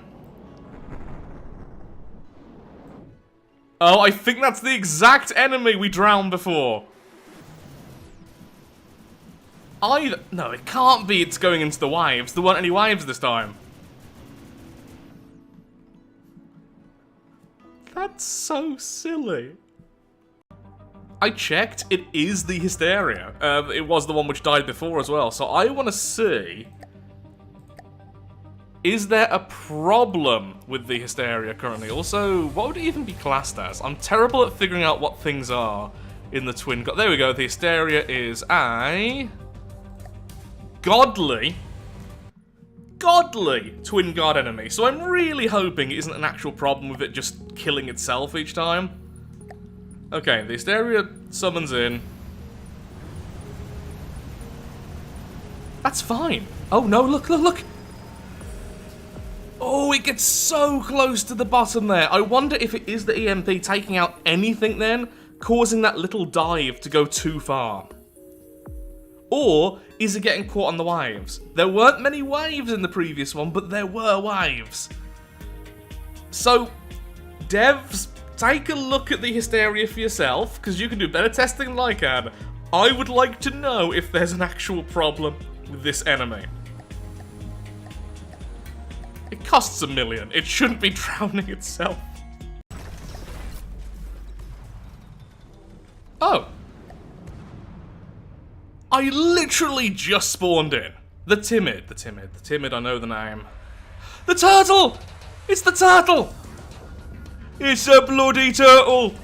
Okay, hello, mate. Last time I saw you, this face exploded. Wait, does that face actually come out of the shell? Is this movable? Oh, it's so cute. I'm so sorry I have to try and break your brain. Ooh, I should move. CRAM cannons. Bad. Don't die to the turtle. Woo. We didn't die to the turtle. Okay, normal weapons, please stop firing. It will have dove. It will be under the water like. Where are you? There you are. Could fire at the top. Felt like that's a pretty nice hit. Yeah, that's a lot of stuff. Oh, once again, let's move. Why do I keep forgetting it can shoot? Maybe because it's a turtle. Oh no. Oh! Lathrix, learn from past mistakes, mate. Look, it really hurts, and it fires like 100 of them. The timid can potentially one-shot you, by the way. It is so in the realm of possibility.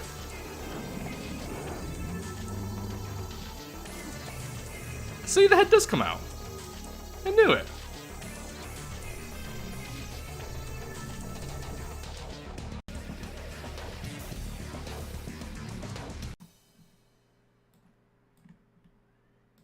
Oh, did I actually get a broadside in the last one? That would explain why so much fell off. I thought I only fired the back gun.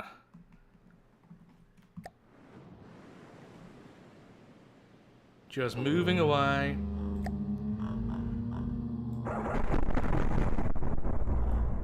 That's a lot of damage. Okay, now we move forwards, because we were moving backwards. Moving backwards and forwards in a broadside formation will likely be the easiest way to dodge the shots. Definitely, because I didn't do very well with it and it still worked. So now full speed ahead. As soon as we see it surface, we go backwards. What a weird last enemy of this difficulty. It's so cute. A lot of surge protectors on the turtle. Yeah, this is definitely a way to do it. Fantastic.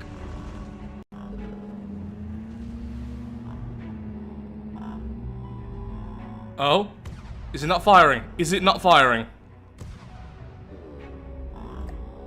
Brilliant.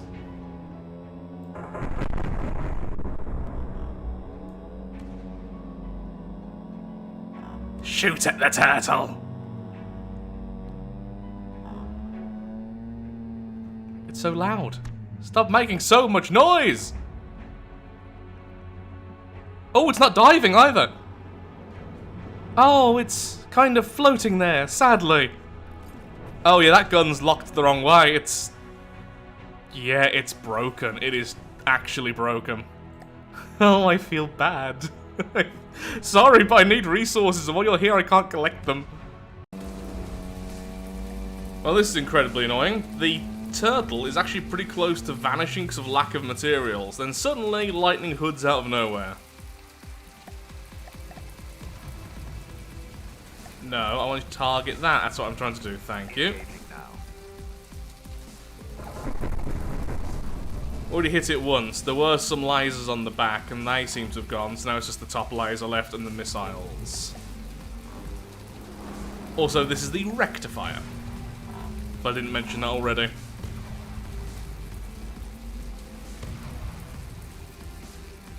Ooh, nice hit there on the back, causing an explosion of something.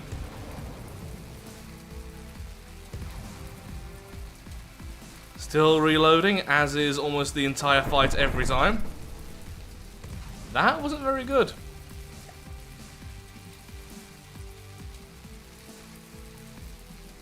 Is it still fighting, or is it kind of gone?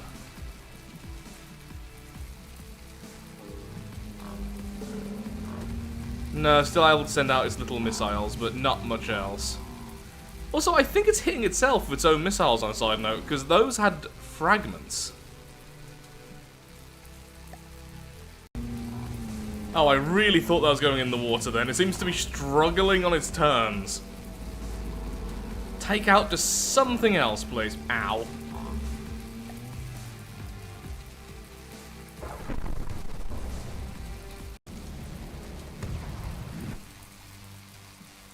Its turns are getting quite extreme, plus I haven't seen it using its interceptors in a while. In fact, I haven't seen it using anything in a while. Do we have a zombie? I think we might have a zombie. Ooh, yeah, it's moving very weirdly compared to how it was a second ago.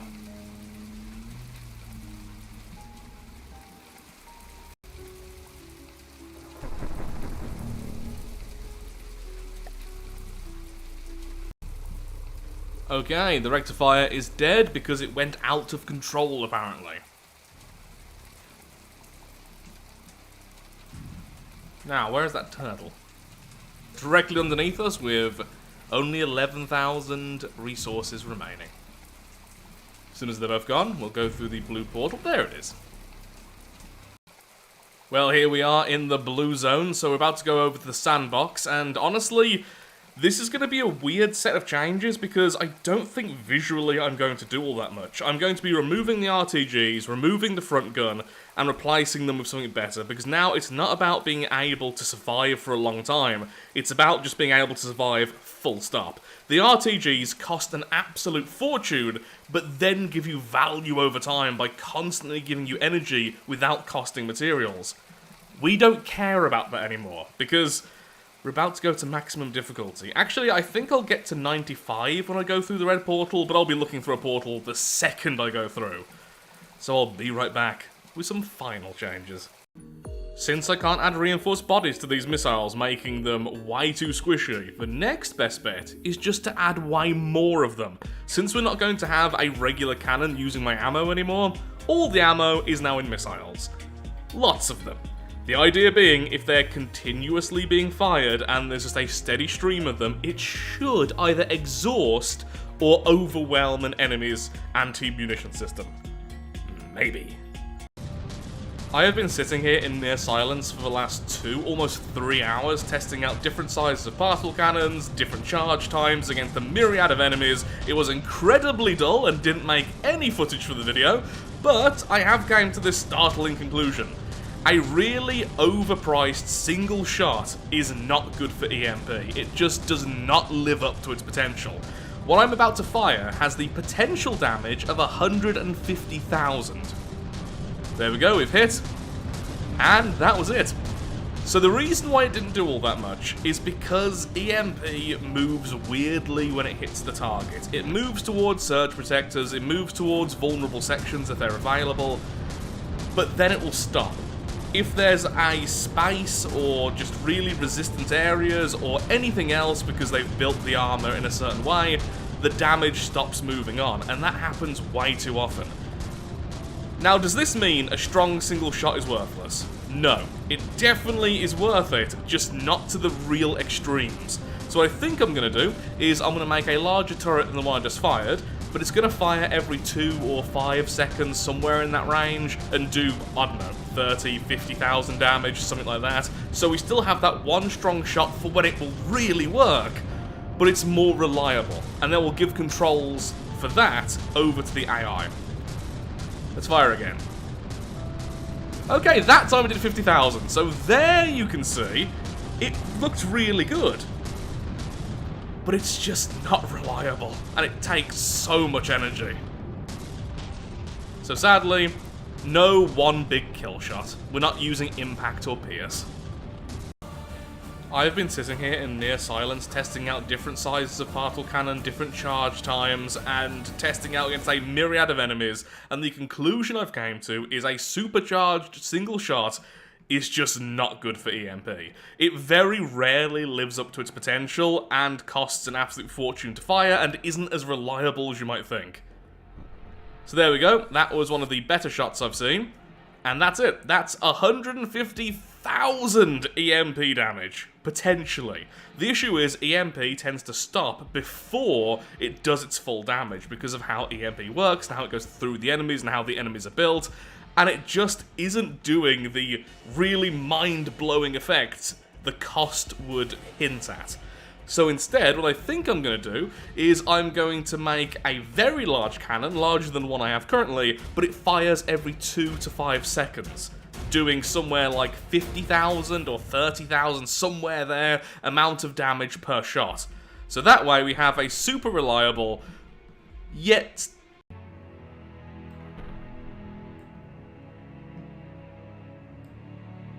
So this is firing every 5 seconds. Yeah, that's definitely the way to go.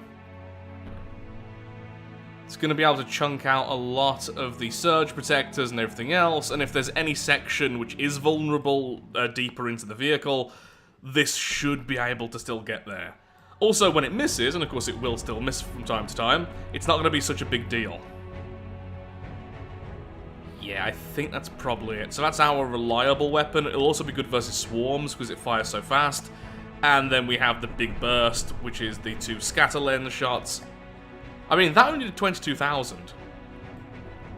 This one's doing a fair chunk of that. Maybe a bit more damage than that. But then I am starting to run out of resources. Particle cannons are insanely expensive. Yeah, it's not that exciting, but I think that's the way to go, sadly. So... let's give it a turret cap, let's change over the RTGs because I'm running out of resources at the moment, and let's try and make certain areas look a little bit better, maybe.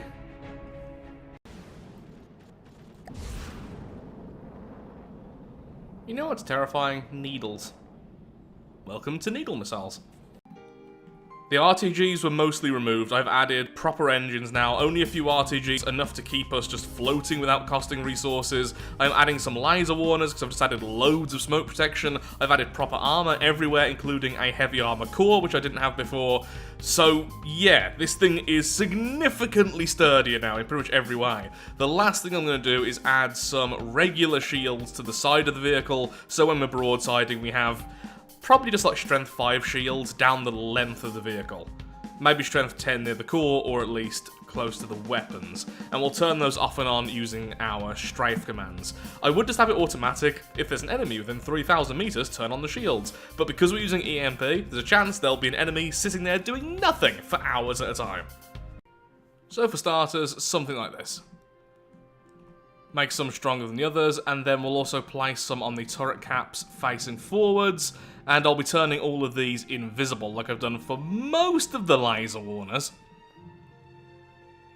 It's not much, but it's, you know, a chunk of protection. We're actually running out of resources now. This is kind of coming to an end. The final cost of the vehicle, I think, is going to cost about $950, something like that. Shields are on, shields are off, shields are on, shields are off. Now what I do need to do is go to each individual shield and give them their own control blocks. This way I can make each individual shield have its own shield strength. At the moment they're all set to just 5. Also, this will be the last time you see these shields, even though I think I'm going to add a couple more, because I'm going to turn them all invisible. There we go. I think we're pretty much ready to go back into the game. Now, I did want to do some extra cosmetic stuff, but I've got to be honest, I am really running out of time. I want this video out before the end of November, or at least halfway through November, and honestly, yeah, time is just happening. After this video, I swear I'm going to be able to make videos a lot faster again, or at least I certainly hope so. I'm getting so sick of the slow upload schedule. Let's just get into difficulty 100. I'm ready for our final fights. A red portal just spawned in, and immediately we're under attack from a pretty scary Grey Talon. Though that looked like it was an amazing hit. It's broke something off, which has caused the materials to drop there. And lots of connection pieces. Oh, that's what it broke, so that must have been connected to the local weapon controller or something. Yeah, so this thing has really big missiles. We don't really have protection against the missiles. We'll turn on our shields, because it does also have some regular weapons. We need to back off. We might be able to outrange their missiles. Our missiles are designed to be super long range, if a bit lacking in power. Yeah, theirs are simply not. Come on, missiles, please. Whoa, that's so much anti-munition defense. Still, a couple got through. A couple did get through, so that was nice. Not as much that time. More of our missiles are heading their way. Another good hit there from the scatter lens. Come on, missiles, do your thing. Thank you. Yes, yes, yes. Lots and lots of surge protectors, I think. Or those could just be bits of, yeah, very low armoured metal and decorations. That's what I wanted to knock off. Not anything vital. That'd be mean. We're not mean. Seeing a few shots get deflected. Not too many, but still some.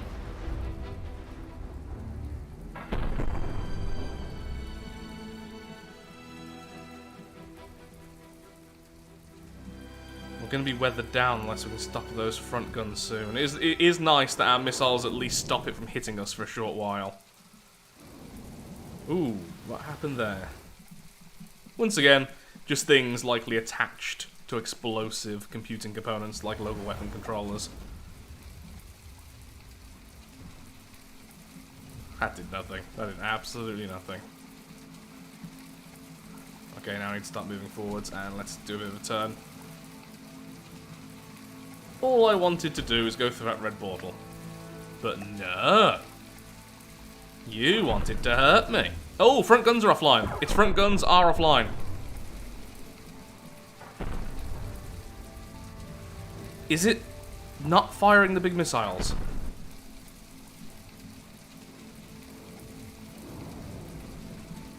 Darn, it is firing the big missiles. I really, really thought we'd manage to turn them all off.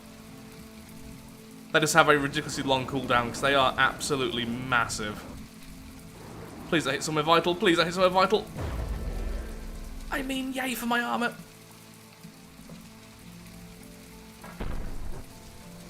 Oh, I saw smoke and stuff. Cool. We survived their missiles for at least one attack. Just keep firing. Can't defend against our missiles anymore, which is fantastic. Hopefully, soon enough, we'll turn off its big scary things. Wouldn't that be lovely?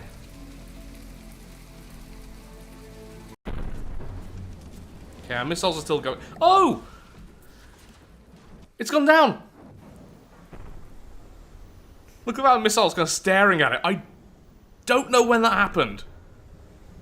To be fair, the missiles were causing so much damage. I saw almost 200,000 EMP damage at one point. That's beautiful.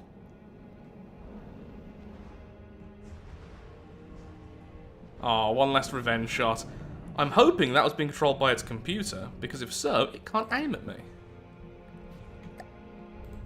Look how many missiles we can summon. The missiles were the absolute hero of that fight. Okay, to the red portal. I'll go and sit next to it and regen as much energy as possible. Oh, go back, go back. Please don't hit your own missiles. No.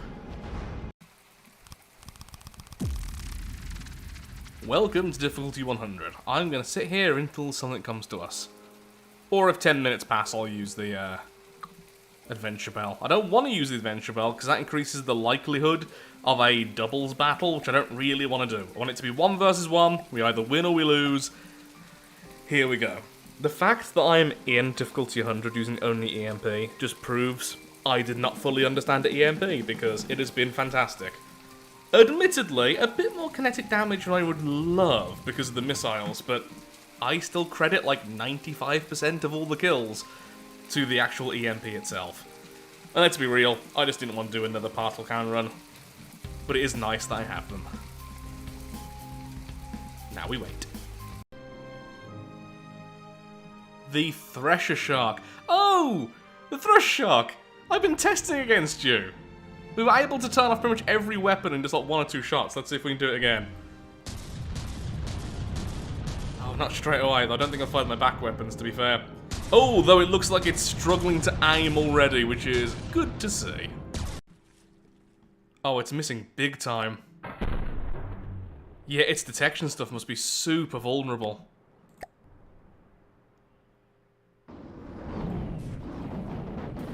It does have missiles, though. I know that much. Oh, yeah, it has the thing to affect our accuracy of the missiles, hence the weird fish missiles we just sent. But still, I'm seeing a lot of its vitals in the water there. No! No, don't summon in something else! What? We're dead. You know, sometimes there's an enemy which will hard counter you so badly, you just know you can't possibly win. Well, this glorious thing, and it is absolutely glorious, is one of those things. So here's the thing.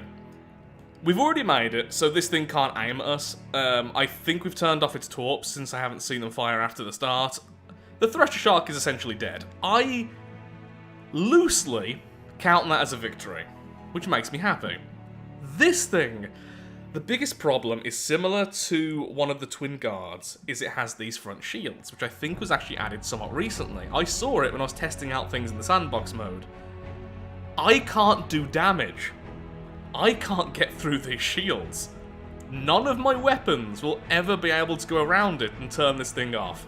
I could try to make it run out of resource by hurting the small things around it, technically, but even then, very little actual damage, because EMP doesn't do a lot of damage, it's just about vitals. But this thing has almost 500,000 resource. Look at the cost of it. 1.5 mil, and all its minions are like close to 100,000 or above. That is so unfortunate. I'm tempted to do another Thresher Shark fight in the Sandbox mode after this, but yeah, we lose here. Unless you want to be distracted by the Thresher Shark. It's a very distracting thing. Be distracted by the distraction Thresher Shark. Oh my god, it's being distracted by the Thresher Shark. We have the smallest opportunity. Forwards, full speed.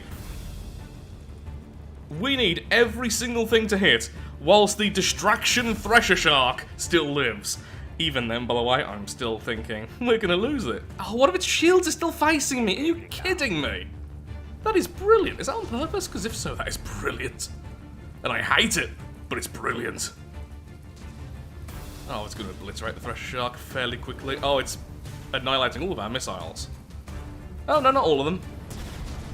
Quite a few things. It doesn't seem to be super EMP resistant. Funnily enough.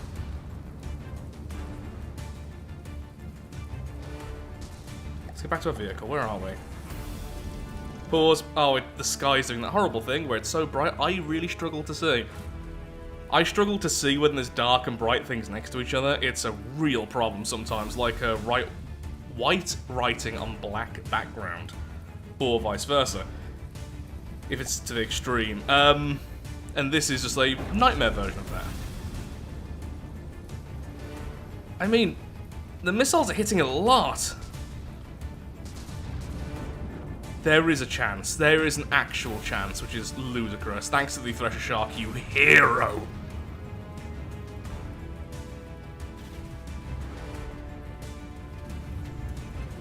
Oh, the Thresher Shark has missiles. The Thresher Shark is actually fighting! For a second, I thought one of my missiles had suddenly turned into an explosive, which was very weird.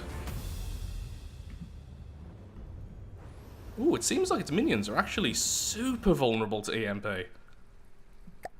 No way we're going to be able to bleed it out resource-wise. We just need to make sure it's blinded.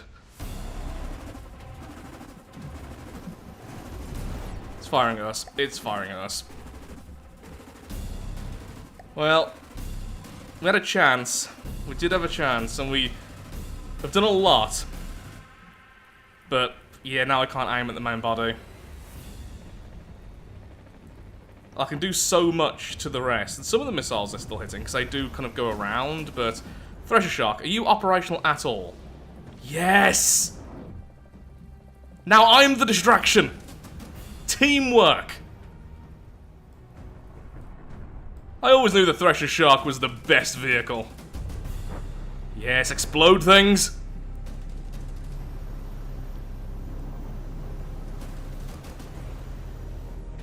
To be fair, the main vehicle doesn't seem to be shooting all that much anymore. And is moving in a really weird Yep, it's not firing when its shields go down anymore. No, yes it is, never mind. Stop being so happy, Lathrix, you're still going to die. But we all die one day, and I get to die with a friend.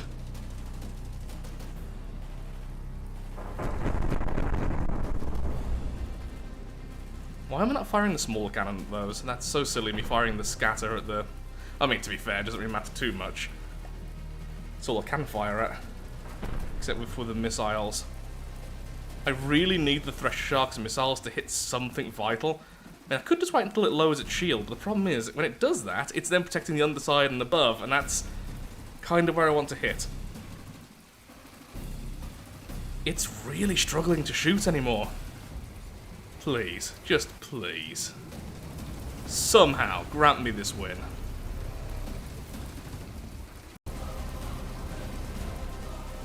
In the name of friendship or something, I don't know. We're the good guys, the Thresher Shark and I. That thing is so EMP resistant, on top of everything else. Stop doing that after I fire. That can't possibly be programmed in, right? Threshy? Where are you, bud? Thresher Shark? Thresher Shark! You're still alive! You're not doing anything anymore, but you're still alive, and that makes me happy. We have really weakened it. It's really struggling to fight back now. It's just not dying, though. Is it actually doing that every time I fire? I'm going to stop firing until it does that from now on. Main gun, could you please turn off? Keep firing the missiles, though, since they're not taking any energy. It seems like the enemy is completely out of anti-munition stuff. Ooh, or not. What is it anti-munition? It's like a huge explosion sometimes, but not always. Now. Okay, hold. We need to recharge our energy. Just keep firing the missiles, and one day, maybe we'll win. I am tempted to change the missile's target to one of the minions. Oh, we are actually bleeding it dry. It's because it keeps doing this, then that causes little explosions, causing some damage to the internals, which then have to be repaired. On top of that, it's costing a lot to keep this thing in the air. And it's not really fighting back that much anymore, and it's actually missing a lot of its shots. Like some are hitting, not for much. Its particle cannons are definitely not firing, which I think are those two. I saw those at the start, unless they weren't particle cannons, but what I think are particle cannons aren't firing.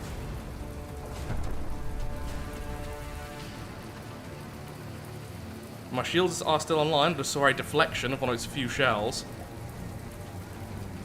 We are running out of materials, though. We are healing slowly because we have repair bots, because we have to, like, you know, between fights. But that's not a huge amount of heals. You know what, no, just keep going for the center, because you keep hitting the side enemies anyway. Yeah, those bottom two are definitely the most vulnerable. How are we looking now? We have very little resource left. It's still over 200,000. You know what? I'm impressed we survived this long. And the Thresher Shark made me happy, but I don't think we're winning this.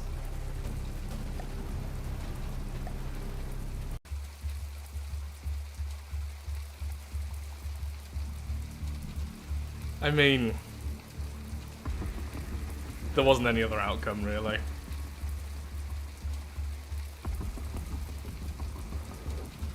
But what a fun and stupid fight.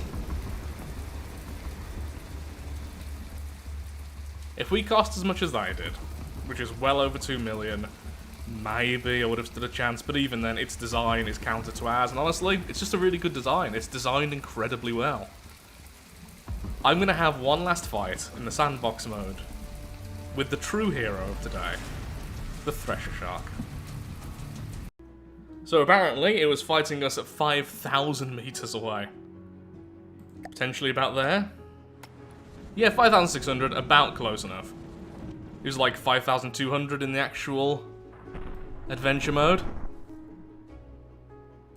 Did that just miss? How did that miss? I've never seen the scatter lens completely miss. Oh, it's doing so much damage. Thankfully our shield has knocked one of its shots off. So we didn't get that initial hit, which is really bad for us because it's giving it all this time to fire at us. There we go. Scoring some hits that time. Hopefully that took out some of its detection. Actually, giving it the extra range was bad for us. Our missiles are struggling. Oh, still firing away. Well done, mate. Good, managed to hit the back there. Lots and lots of detection stuff there in the water. Wonder how it's looking in terms of accuracy now. I just saw one of its shots hit the water there, and now there. Okay, its accuracy has been massively diminished. Though we're out of ammo? Oh, it must have hit an ammo store. It shouldn't be out that fast.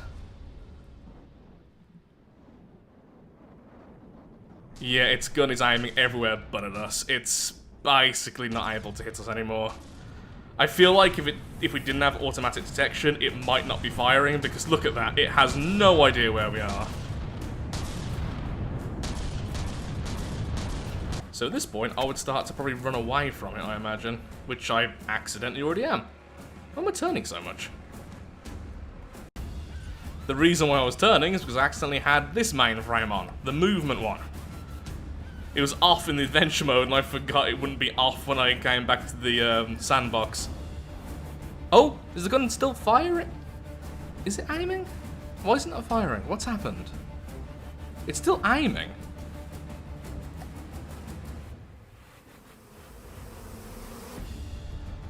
I mean, it's pretty much offline. I haven't seen the missiles fire. I think it may have torps.